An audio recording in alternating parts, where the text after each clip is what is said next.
The next game on our list is the Seattle Seahawks traveling to Los Angeles to take on the Chargers. Well, that's not really how. That's disrespectful. The Chargers, Seahawks, both teams enter this game at 3-3. The Chargers get the edge, 5-point favorites here with an over-under of 50 points. Both defenses here in this matchup have not been performing well, especially the Chargers defense that we hoped would be better has not been better. And Aaron, you can ride that train again of talking about how you said that you wanted to see if the Chargers defense can do it. You're not buying in yet. At the beginning of the season, you're not sold. You want to see it come from the show me state. They have not showed you this season, right?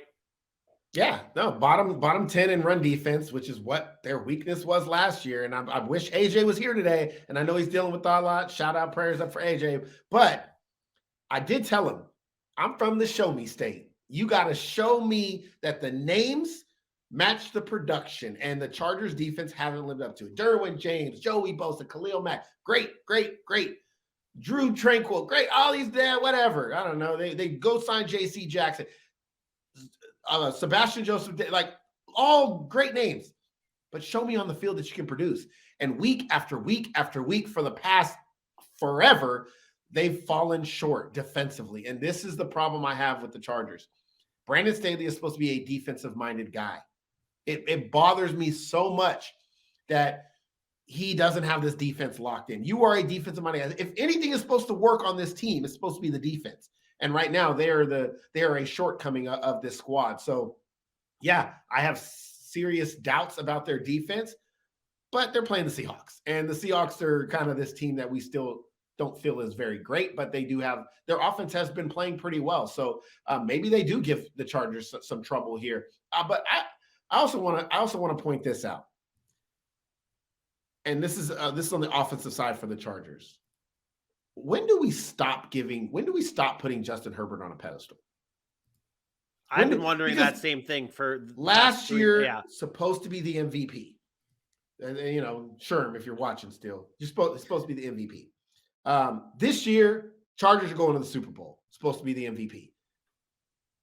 Justin Herbert is starting to feel a lot, and I hate to say this because I think I have him still better than this, but he's starting to feel a lot like Kirk Cousins.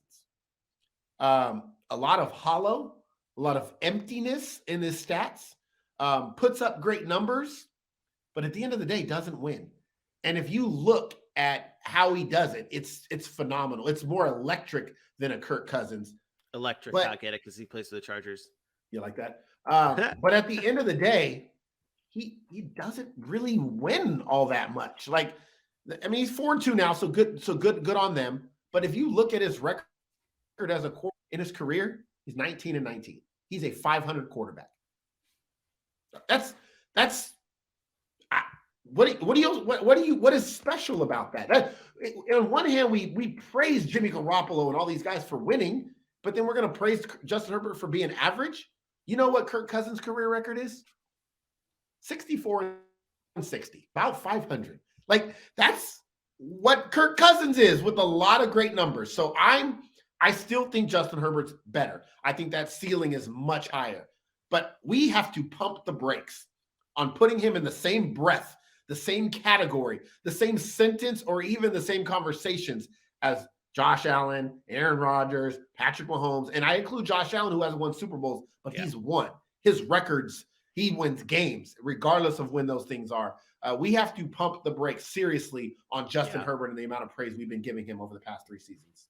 Yeah, I mean, last week they won that game. Justin Herbert threw 57 times, the most pass attempts without a touchdown in a win in NFL history.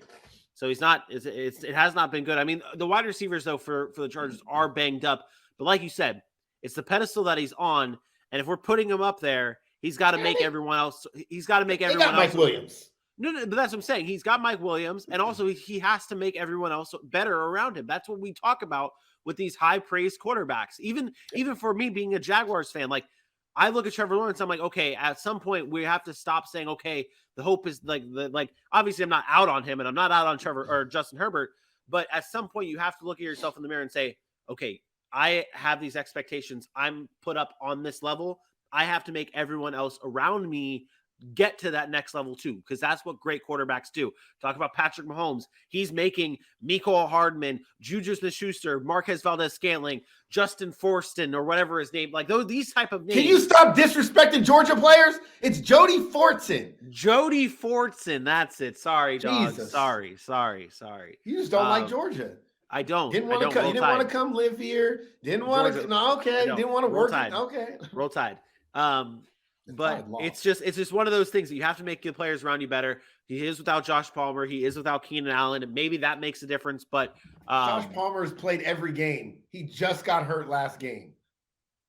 Well, they're without Josh Palmer in this game, is what I'm saying is he's been out with Keenan Allen, but he's got a number one in Mike Williams, who they paid as a number one, and he's got other weapons. He's got Gerald Everett, DeAndre Carter, Austin Eckler. He's got weapons. I don't want to hear nothing about no weapons over in Los Angeles. In San Diego. How do you have this? Man, I want to talk about the Seahawks here, but I don't really want to talk about the Seahawks. It's pretty straightforward. Go Ken Walker. Respect to Gino. He didn't write back. What do you got in this game? I got the Chargers in this one. I think they're just a better football team.